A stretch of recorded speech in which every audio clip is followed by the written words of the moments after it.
सभी को मेरा नमस्कार, सभी को जय माता दी। गह गह करेला अंगना मात, बाजेला भजन मानु हो। माई राउर रहिया निहारेला नायन मात, दिन दर्शन मानु हो।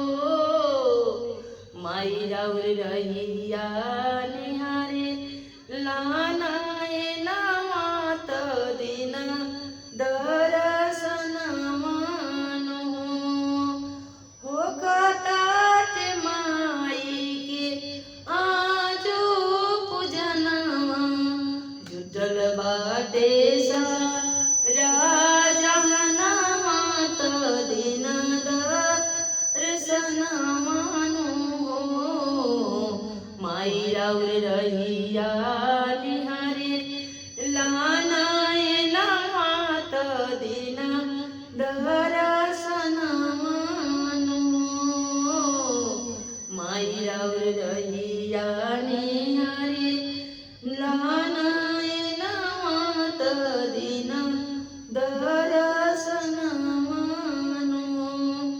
जय जय कर जहान मात, करेला बखन मानु हो।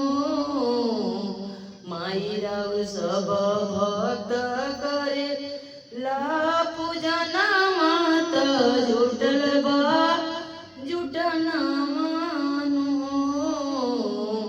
माई राउर जय जय बोल जहान मात, करेला बखन मानु हो। गह गह करेला आंगन मात, बाजेला भजन मानु हो। माई राउर रहिया निहारे लानायन मात, दिन दर्शन मानु हो। माई राउर रहिया निहारे लानायन मात, दिन दर्शन मानु हो। पूरा होई सरग आज मन मात, धरबो चरण मानु हो। माई सब सिर नाई मांगे ला मंगन मात, करेला पूजन मानु हो। माई सिर नाई मांगी ले मंगन मात, पूजिले चरण मानु हो। सिर नाई मांगी ले मंगन मात, करिले नमन मानु हो। चाही नाई सोना चानी दानवा नु हो। माई सपना में मोहे दिह दर्शनमा, निहारेला नयन मानु हो। माई सपना में दे तू दर्शन मात, तरसे लमन मानु हो। गह गह करे लांगन मात, बाजेला भजन मानु हो।